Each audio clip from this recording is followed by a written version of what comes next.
자, 공부 방향 안내 좀 드리도록 하죠. 공부 방향입니다. 기존에 이제 출제 경향을 보면 내일 그 자료 수업 자료에 이제 기출 자료가 나갈 겁니다.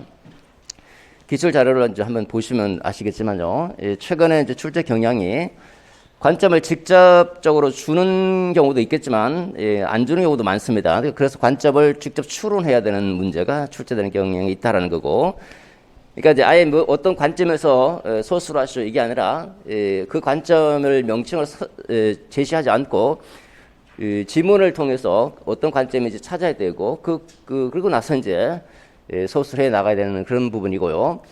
두 번째, 사례 적용. 개념에 대한 이해나 활용 정도를 확인하기 위해서 직접 사례에 적용할 수 있는지, 이 사례 적용, 개념을 이제 활용하고 개념을 어떤 그 구체적인 사례에 적용하느냐, 이런 부분과 관련되는 부분이죠. 이런 형태의 이제 문제가 많이 출제되고 있고, 그 다음에 오픈형이 이제 강화되고 있다는 거죠. 작년 같은 경우는 2022학년도 기출문제를 보면 한 문제를 제외한 나머지 모든 문제들이 거의 뭐 오픈형이라 할 정도로 오픈형 문제가 대거 출제가 되고 있고요. 그러다 보니까 기존처럼 그냥 액면적으로 지식을 기억하고 암기하는 것으로는 좀 문제가 해결하기가 쉽지 않습니다. 개념을 정확하게 이해하고 이해한 것을 자꾸 활용하려고 할 때 이 오픈형의 대비가 될 수 있거든요. 그래서 오픈형의 대비를까지 해야 되니까 어떻게 보면 이제 수험생 입장에서는 공부하는 게 좀 많아졌다고 볼 수 있고 생각할 거리가 좀 많아졌다고 볼 수 있어요. 그래서 오픈형의 대비까지도 좀 고려해야 될 부분이고요. 오픈형이라고 하는 것은 일단은 대학 교과서에 없는 걸 말하는 거예요. 교과서에 있는 내용이면 교과서에 있는 내용 그대로 기억해서 서술하면 되는데 여러분들이 직접 생각해서 서술해야 되기 때문에 그게 좀 쉽지가 않다는 거예요. 근데 이제 저런 거치 공부를 해보시면 아시겠지만 오픈형이라 해서 뭐 별게 아니에요. 다 개념 속에 들어있는 거예요. 작년에도 이제 오픈형을 어떻게 준비하고 어떻게 대비해야 될 것인가에 대해서 1, 2월부터 계속적으로 강조해 왔던 부분이고 모의고사에서도 이제 오픈형을 출제를 해서 대비해 왔던 그런 부분인데 단순히 막 기억하고 암기하려고 하는 것보다는요, 뭔가 방향을 잡고 그 공부 방향을 잡고 거기에 맞게 공부하는 게 중요한데 공부 방향의 첫 번째 부분은 개념을 정교하게 이해하는 거예요. 이해하는 거. 그리고 이제 어떻게 쓸 것인가라는 서술 방법을 조금 이해하고 나면 오픈형도 그렇게 어렵진 않아요. 연습하게 되면. 자, 대비 방법은 어떻게 대비할 것인가? 앞으로 이제 이와 같은 출제 경향은 변하지 않을 거예요. 1, 2월에 이제 제가 했던 얘기들입니다.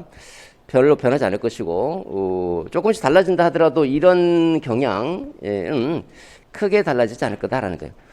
그리고 어떻게 대비할 것인가? 가장 이제 효율적으로 대비할 수 있는 방법을 찾아야 되겠죠. 그 첫 번째가 개념에 대한 이해와 암기, 개념을 정교하게, 일단 첫 번째가 개념을 정확하게 이해하는 거예요. 정확하게 이해해야지 그 이해 정도를 활용할 수 있는 문제가 나오더라도 얼마든지 활용할 수 있고 오픈형도 여기에 근거해서 나오는 것이기 때문에 오픈형에서도 효율적으로 대비할 수 있게 되거든요.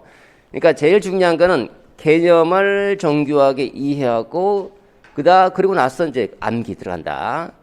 개념을 이해하고 머릿속에 집어넣기. 이게 제일 중요하다. 여기서 이해가 빠져버리면 안 돼요. 이해를 정확하게 한 다음에 암기 들어가야 되지. 맹목적으로 암기하면 그 오픈형 문제라든지 사례 적용 문제 잘 적응이 안 돼요. 그 다음 두 번째는 이게 1번이 제일 중요합니다. 두 번째, 개념을 활용하고 적용하는 걸 노력하자. 그러니까 일단은 전체적으로 이제 공부해 보면 이게 한 50% 정도 차지한다 보시면 됩니다. 1번이. 그리고 나서 이제 나머지를 이제 갈고 닦는 거죠. 개념을 활용하고 적용할 수 있도록 이제 이걸 힘을 키우는 겁니다.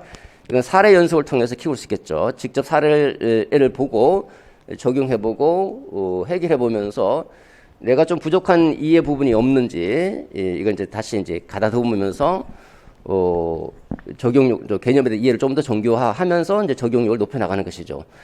그래서 요거 때문에 이제 사례 연습 오픈형 때문에 이제 1, 2월에도 했지만 3, 4월에도 오픈형 사례 연습을 해요. 물론 5, 6월에도 하고 계속 합니다. 1, 2월과 3, 4월은 문제가 조금 달라요. 물론 일부는 중복이 되겠지만 조금 다른 문제로 오픈형 사례 연습을 해 나가고 있습니다. 그 다음에 세 번째, 오픈형 연습을 해 나가야 되겠죠. 사례 연습과 오픈 연습은 거의 똑같다고 보시면 됩니다. 근데 이제 완전히 열린 답안입니다. 오픈형은. 열린 답안이라고 해서 아무거나 쓰라는 게 아니에요. 아무거나 쓴다고 해서 이제 득점을 하는 수가 있는 게 아니죠. 그 오픈형은 오픈형에 맞게 이제 답안을 작성해 줘야 되는데, 그러자면 첫 번째가 출제자가 어떤 의도로 출제했는지, 제시문을 읽어본다면 제시문의 취지가 뭔지 이걸 파악하고, 가장 중요한 게 이겁니다. 개념, 이와 관련되는 그 논점과 관련되는 개념이 분명히 있을 거예요.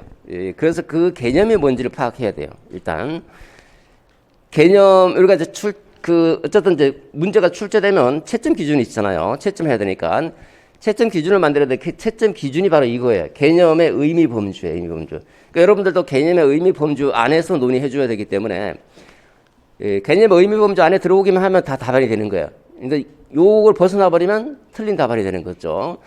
그러니까 첫 번째 해야 될 것은, 오픈형에서 문제가 출제됐다 그러면 어떤 개념과 관련되는 것인지 먼저 파악한 다음에 개념을 정교하게 이해했던 개념을 다시 한번 끄집어내는 거예요. 개념을 끄집어내고, 그 다음에 그 개념의 의미 범주, 그 범주를 벗어나면 안 되니까 의미 범주 안에서 사고력을 확장시키는 거예요.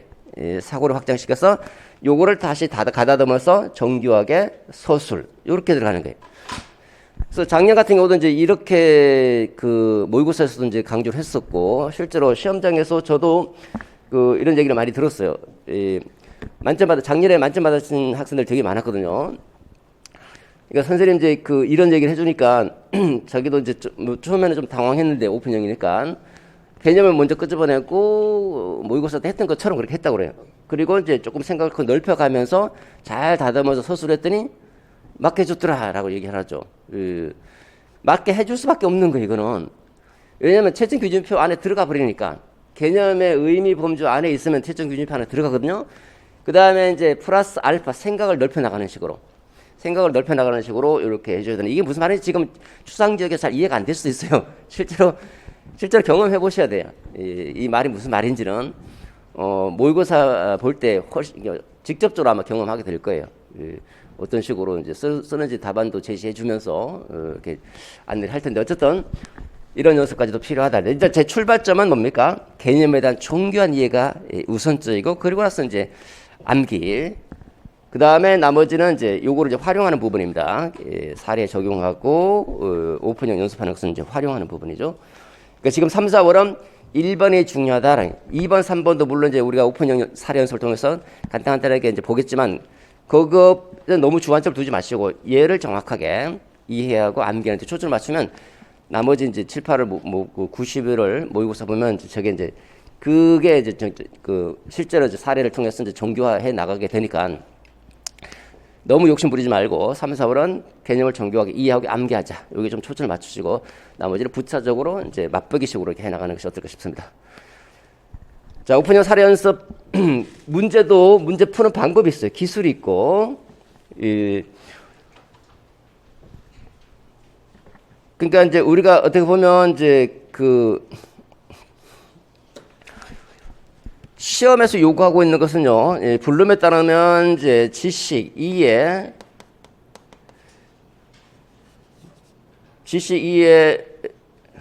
분석 종합 평가죠. 지식 2의 적용,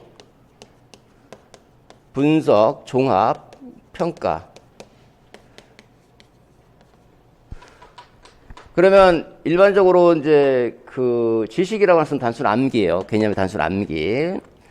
그 다음에 2에는 의미를 파악하는 거예요. 그 개념이 갖고 있는 의미를 잘 파악하고, 그 파악하는 의미를 적용하는 겁니다. 적용.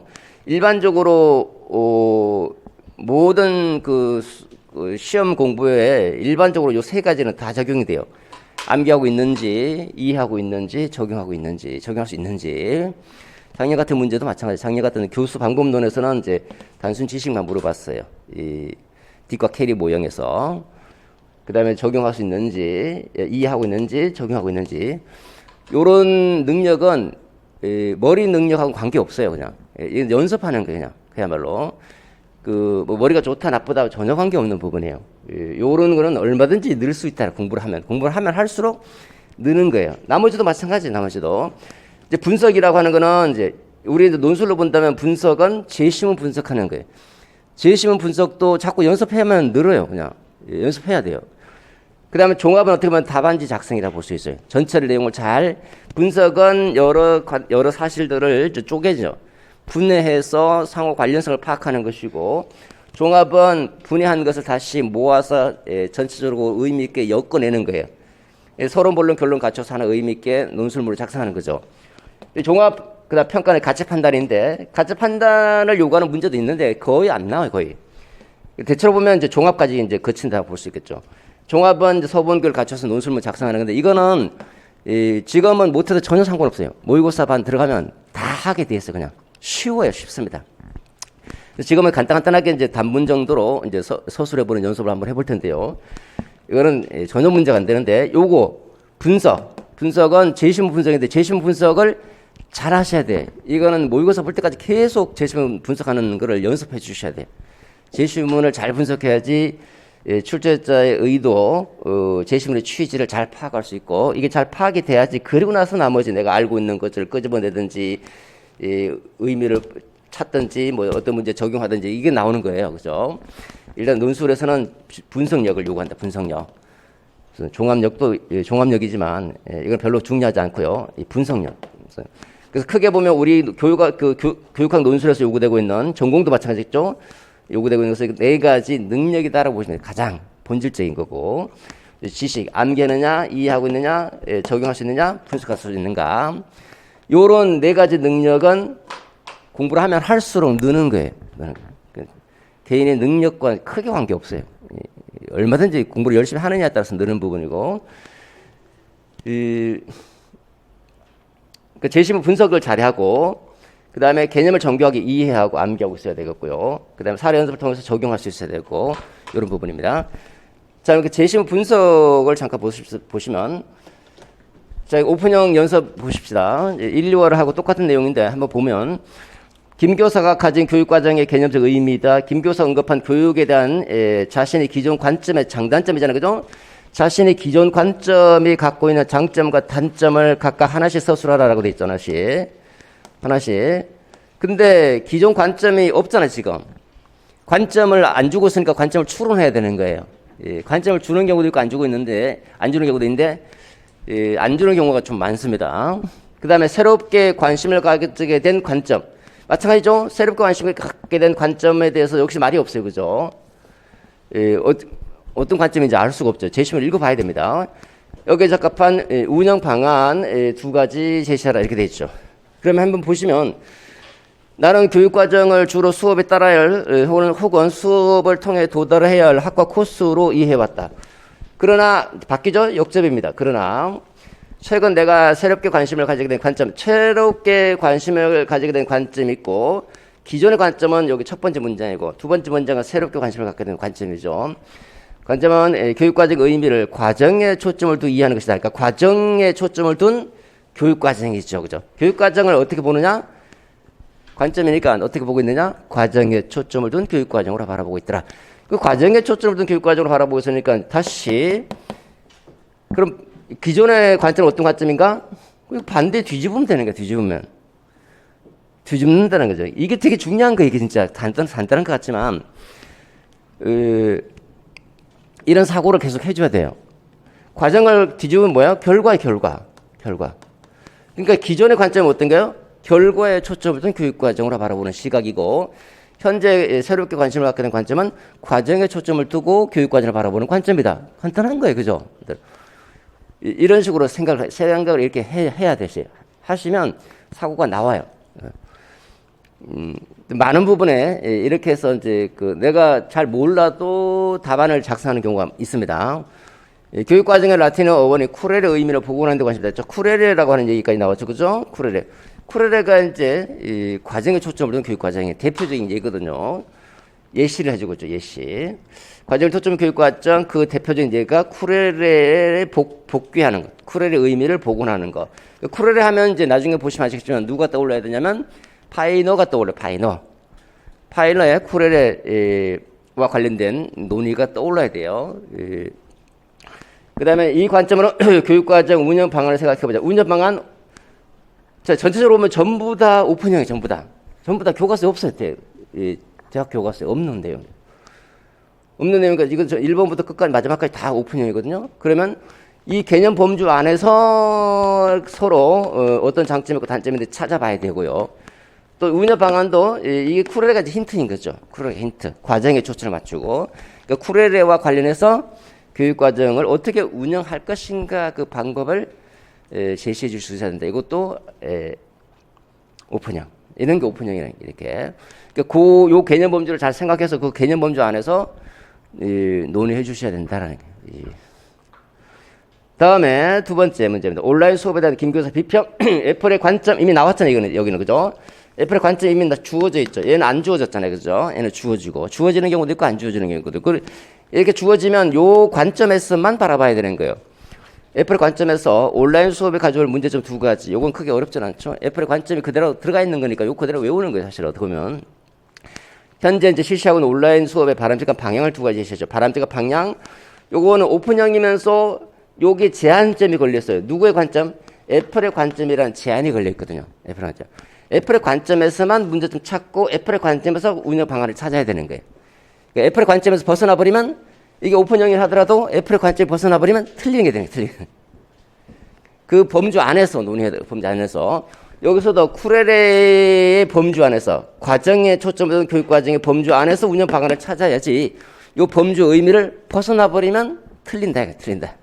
아무리 좋은 답안이라도 여기서도 마찬가지다. 그러니까 이렇게 오픈형은 그 개념을 다시 끄집어내고 쿠레레가 뭔지 그 개념을 다시 한번 끄집어내고 애플의 관점이 뭔지 이거 끄집어내고 그 범주 안에서 사고를 확장시켜서 논의해 줘야지 이걸 벗어나 버리면 안 된다. 틀린다.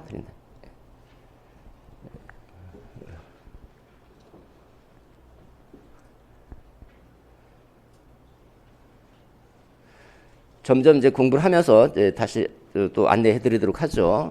지금 이제 간단하게 OT니까 간단하게 말씀드리도록 하고요. 어떤 게 답안이 될 수 있고 어떻게 답안이 안 될 수 있는 것인지도 이제 나중에 이제 설명드리도록 하죠. 자, 공부 계획 한번 보도록 하죠. 자, 공부 계획에 대해서 간단하게 말씀드리도록 하죠. 어떻게 공부를 이제 계획할 것인가? 계획을 잘 세워야 됩니다. 자, 일단은 강의 들은 다음에 곧장 배운 내용을 상기하면서 속독해서 복습해 줍니다. 우리가 이제 3시간 정도 강의를 할 거거든요. 그러면 1시간 끝나고 쉬는 시간에 한 10분 정도 복습. 또 다음 2교시 끝나고 10분 정도 복습. 3교시 끝나고 집에 가지 말고 앉아서 10분 정도 복습하고 집에 가기. 영 시간이 없으면 책 들고 가면서 집에 가면서 복습하기. 책 들고 집에 가면서 그 시간 끝날 때마다 반드시 쉬는 시간에 반드시 복습해 주셔야 돼요. 전공 여러분 강의 들을 때 보면 전공 양이 상당히 많잖아요. 그죠? 하루 온종일 수업하는 전공들 많습니다. 그러면 그럴 때일수록 쉬는 시간을 잘 활용하셔야 돼요. 쉴 때 그냥 쉬지 마시고 한 10분, 15분 정도 쉬잖아요. 우리 15분 쉴 겁니다. 5분 쉬고 10분은 복습하는 겁니다. 그냥 10분 동안. 10분 안에 복습이 되느냐? 복습이 돼요.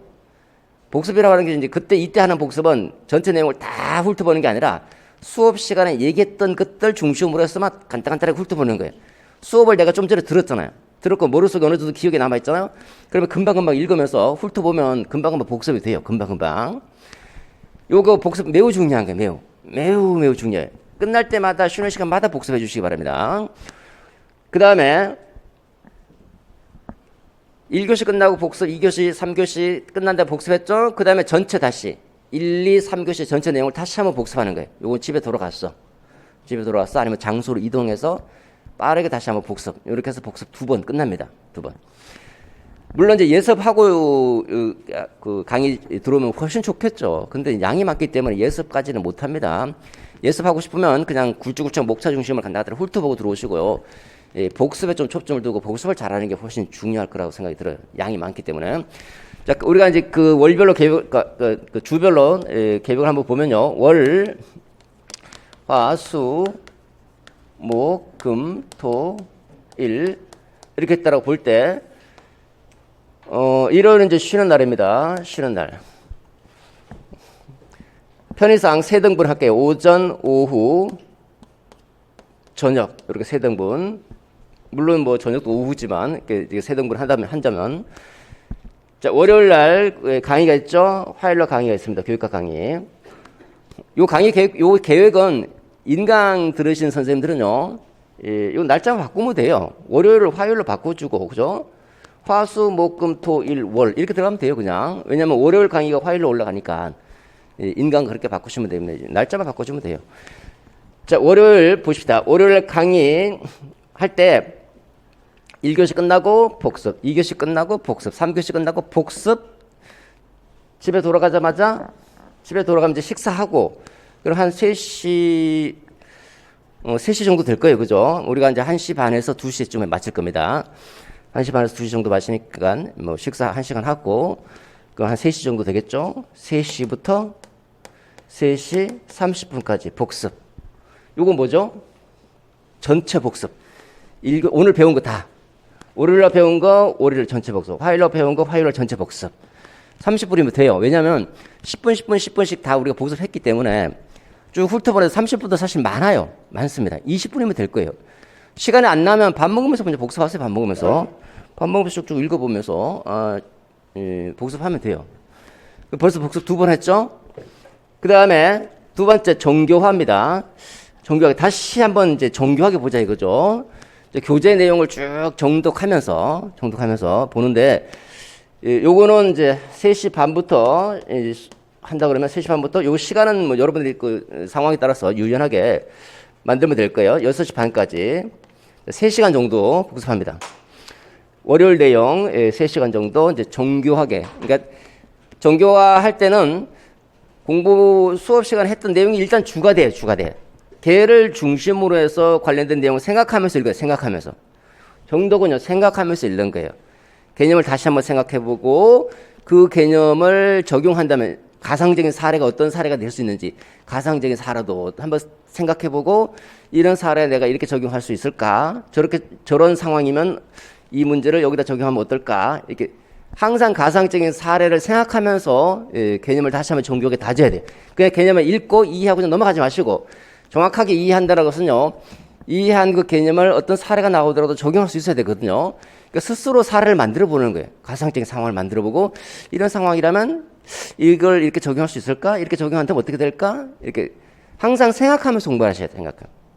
그게 나중에 지금은 좀 느리고 힘들더라도 나중에 엄청나게 효과가 커집니다. 커져요. 실제 시험도 그런 것들을 요구하고 있으니까 우리도 그렇게 준비를 해야 돼요. 보통 이제 재수 이상인 선생님들, 우리 3, 4월이니까 재수 하시는 분들 많을 거 아니에요. 그죠? 3, 4월 재수 하시는 분들이 좀 잘못된 것 중에 하나가 다 아는 거 읽어보면 다 알아요. 아니까 그냥 넘어가 버립니다. 알지. 근데 확실하게 아는가? 가상적인 어떤 사례를 주고 해결해보라고 하면 해결 못하는 경우는 모르는 거예요. 그러니까 내가 스스로 상황을 만들어 보는 거예요. 가상적 상황을 만들어 보고 요 개념을 이렇게 적용하면 어떨까? 또 이 개념과 관련된 사례는 또는 어떤 상황은 어떤 것들이 있는지 사례라든지 상황 같은 걸 한번 생각해 보고 넘어가는 식으로 그렇게 항상 생각해 보면서 넘어가는 식의 종교 방식. 수업에 다뤘던 내용들을 중심으로 해서 그리고 수업 시간에 언급하지 않았던 내용까지 한번 전체적으로 읽어보고 물론 주는 수업 시간 언급한 내용이 주가 되겠지만 수업 시간 언급하지 않았던 내용들도 한번 대충 읽어보면서 넘어갈 수 있도록 그래서 요 시간이 3시간 정도. 3시간 정도. 자, 이때는 이제 1회독 이제 정교하죠. 정교하면서 이제 주요 키워드를 잘 잡으시고요. 수업 시간 이제 키워드 언급할 겁니다. 그 키워드를 중심으로 해서 암기를 하는데 암기가 덜 될 수도 있어요. 암기에 초점을 맞추지 마시고 그냥 이해에 초점을 맞추고 암기는 하고자 노력하시고 시간 내에 암기 못하면 넘어갑니다. 여러분 우리는 정해진 시간별로 딱딱 움직여야 돼요. 그 시간 안에 못 끝내면 그냥 넘어가야 돼요. 그냥 계속 매달리면 계속 딜레이 됩니다. 자 여기서 이제 중요한 게 이해를 점검하는 게 중요해요. 이해 점검. 내가 제대로 이해하고 있는지를 점검하는 거예요. 공부라고 하는 게 정확하게 개념을 이해하고 넘어가도록 하는 게 중요한 방법이지 빨리 나간다고 중요한 게 아니거든요. 인강 들으시는 선생님이 주의하셔야 될 게 이제 밀리다 보면 마음이 급해져요. 그러면 그냥 강의 듣기 바빠요. 그냥 빨리 강의 듣는다고 내 머릿속에 남아있는가? 내가 생각하고 내가 한번 점검해보지 않으면 머리에 안 남아있어요. 더구나 양이 많기 때문에 이렇게 생각해도 머리에 잘 안 남아있는데 휘발성이 강한 지식이에요. 너무 양이 많아서.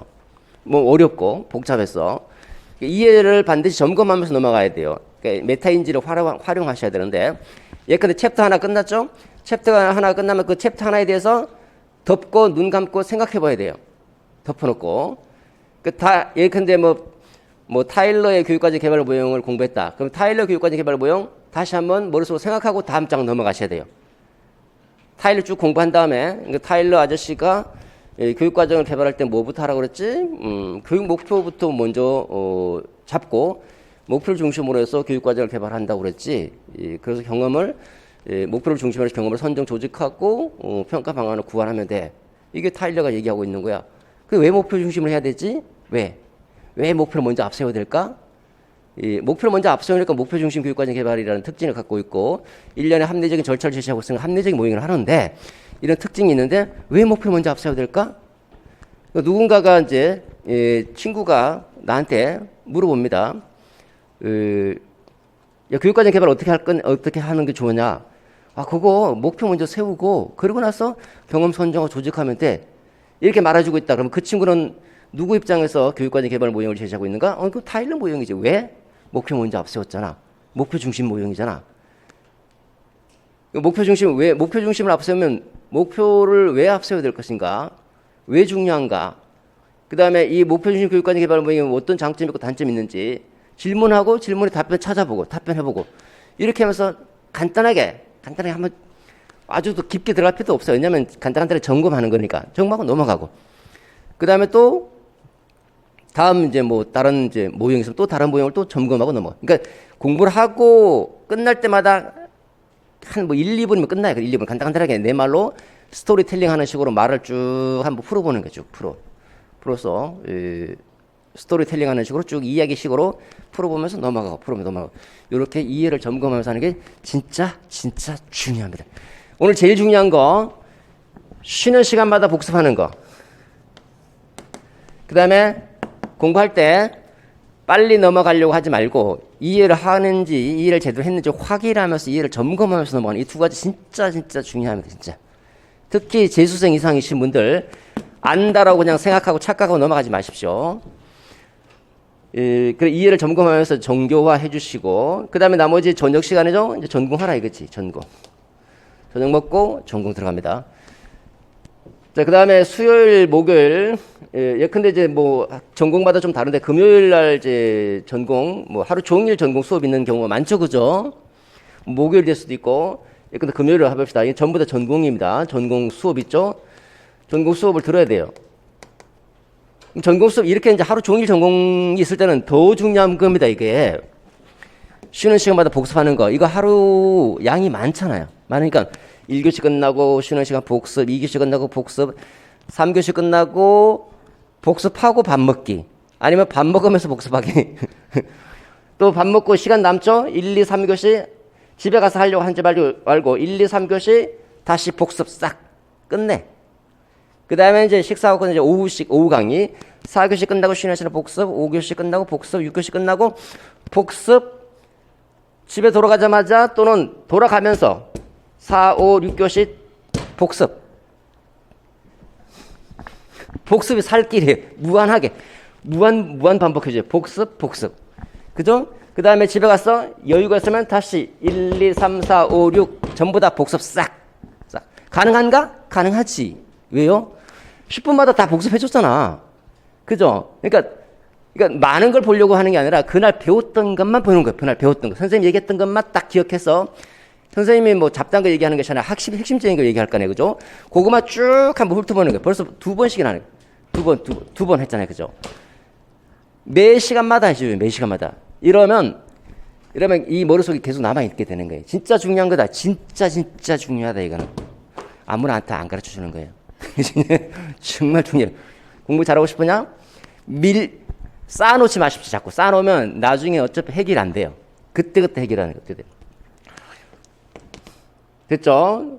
그 다음에 쭉 다시 복습해. 그 다음에, 그러면 이제 수요일, 목요일, 토요일, 일요일 남았잖아요. 일요일 쉬고, 수목토, 그럼 수요일, 목요일, 토요일. 자, 교육학부터 먼저 해야 돼요. 왜냐하면 전공 먼저 해버리면 교육학은 손을 안 대요. 손을 댈 수도 없어요. 왜냐하면 시간이 안 나거든요.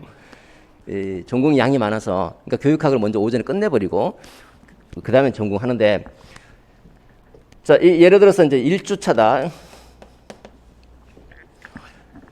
강의 없는 날 무한 반복 들어갑니다. 전시학습 내용 쭉 훑어보고 암기.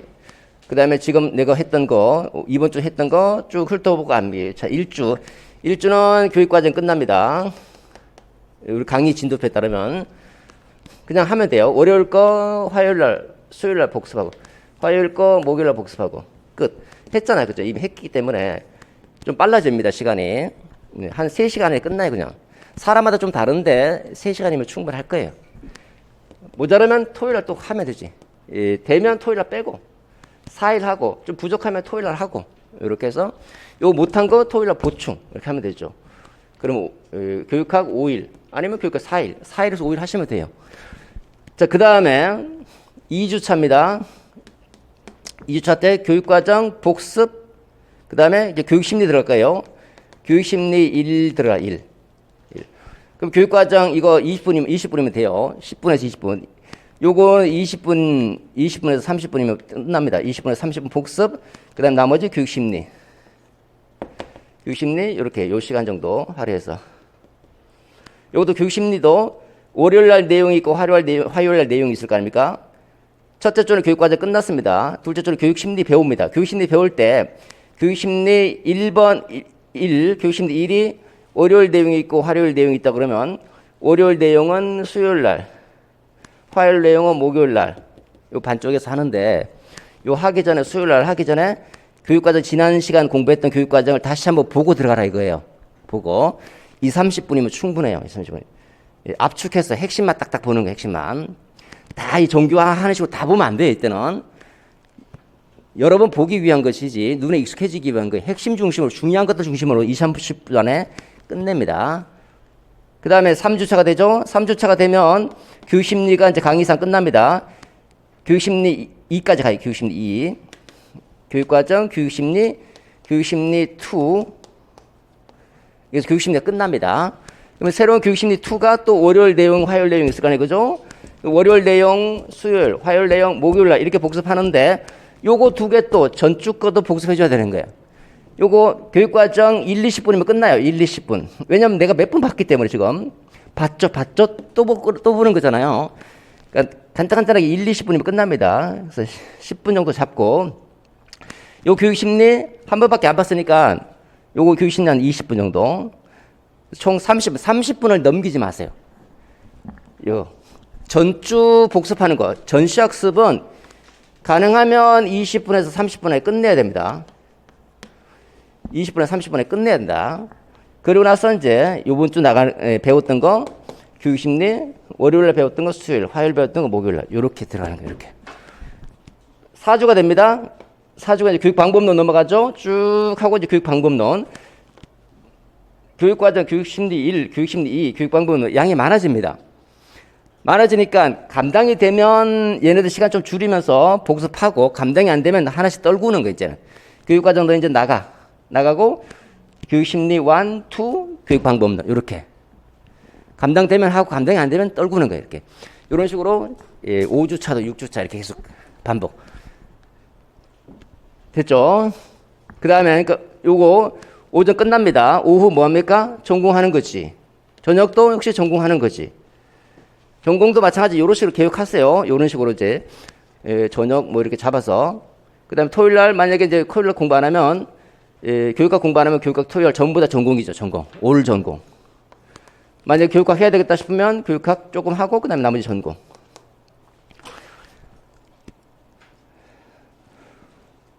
그 다음에 일요일입니다. 일요일은 3분의 1 정도, 3분의 1은 휴식에 쉬는 시간, 3분의 2는 보충. 뭔가 새로운 걸 하려고 하지 마세요. 만약에 진짜 시간이 없다 하는 분들은 새로운 거 하시고, 예컨대 뭐 이제 육아맘이면서 일 병행하는 분들도 있을 거 아니에요, 그죠? 그러면 시간이 굉장히 부족하거든요. 그런 분들은 쉬는 시간 아닐 거예요. 그냥 쉬는 시간도 공부하셔야 될 거예요. 아마 일요일도 공부하셔야 될 거예요. 그리고 이제 이렇게 시간을 이렇게 나눴지만 비율적으로 생각하셔야 돼요. 비율적으로. 이거 3시간이면 3시간 다 아마 교육학 다 못할 거예요. 시간이 안 나기 때문에. 그때는 뭐 2시간 정도 이렇게 줄인다든지 해서 계획표를 세워야지. 각자의 상황에 맞춰서 이제 계획을 세워야 될 거예요. 요거는 일반적인 거고, 이제 공부만 하는 선생님들 입장인 거고. 그러면 이제 3분의 1은 이때 교육학이든 전공이든 못했던 게 있을 거 아니에요. 계획에서. 달성하지 못한 거를 이때 일요일 날, 뭐 3분의 2, 뭐 오후 저녁이든 뭐 저녁 시간을 이제 휴식 시간을 하고 오전 오후로 이렇게 해서 하는 것도 괜찮죠, 그죠? 보충해 줍니다. 보충. 부족한 거.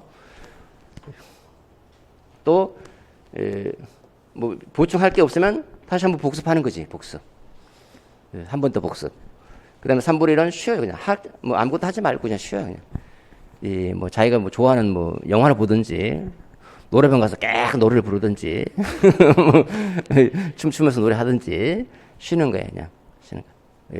또, 운동도 이제 규칙적으로 해주십시오. 그냥 운동을 해봤자 뭐 10분, 20분 정도 걷고, 뭐 밥 먹으러 식당 갈 때 걷잖아요. 걷고 좀 뛰고, 그 다음에 또 줄넘기 좀 해주고, 그런 정도 뭐 굳이 헬스장 갈 필요 없어요. 헬스장 가는 것도 돈도 아깝고 시간도 아까워. 특히 시간 아깝잖아. 1시간 내내 무슨 우리가 어디 뭐 운동 선수 나가는 것도 아니고, 그냥 맨손 운동하면 돼요. 그냥 혼자서 줄넘기 좀 하고, 그리고 걷기 좀 해주고, 계단 오를 때 뭐 우리 9층까지 올라오는 것도 엄청나 큰 운동이잖아요, 그죠? 근데 가방 무거운 거 들고 올라오는 것도 쉽지 않겠지만, 그러니까 헬스장 굳이 필요 없다는 거예요, 제 말은. 다른 식으로 10분, 20분 정도씩만 휴지적으로 운동해 주시면 됩니다. 자, 이런 식으로 하시기 바랍니다. 됐죠? 그러니까 올해 그 수험생들의 특이사항 중에 하나가 뭐냐면요. 올해 초수 합격생이 굉장히 많았어요. 굉장히. 그리고 만점작도 굉장히 많았어요. 그래서 교육학 20점 만점 받는다는 게 쉽지가 않거든요. 근데 올해 좀 특이하게 그렇게 오픈형으로 쏟아져 문제를 출제했는데도 불구하고 작년보다 올해 2022학년도 수험생 중에 그 20점 만점 합격자가 굉장히 많았어요. 이상할 정도로. 노량진에서 아마 저 수업 듣는 선생님들만큼 20점 만점 많이 나온 그런 없을 거야, 아마. 그리고 그것도 초수 합격생들. 초수가 재수생들 이상은 공부를 하면 돼요. 돈 많이 했기 때문에. 근데 아까 말씀드렸지만 이렇게 안 하려고 한다는 거야. 다 안다 생각하고 넘어가 버린다는 거죠. 초수생들은 하는 대로 이제 주는 대로 받아들이려고 하고 자꾸 생각하려고 하거든요. 그러니까 초수의 그 20점 만점 학생들이 되게 많았었던. 물론 이제 수석 합격생도 여러 명 나왔죠. 매년마다 수석 합격생이 나와요. 우리 그 수업 들은 선생님들 중에서 아마 내년에는 이 중에서 나올 거예요. 이 중에서. 선생님 저 수석했어요. 수석이 뭐가 좋냐? 기분 좋지. 아니 또 이왕이면 머리가 낫잖아요, 그죠? 꼬리보다. 기분상으로도 뭐 합격은 똑같지만 그래도 기분이 좋잖아요. 또 먼저 발령받을 수 있고 먼저 발령받아봤자 뭐 몇 개월 차이도 안 나겠지만 어쨌든 간에 수석 합격생도 나오고 우리는 그냥 일단 문 닫고 들어가더라도 뒤에 합격하면 된다 그만인 거죠. 합격하는 게 중요한 거니까. 자, 됐습니다.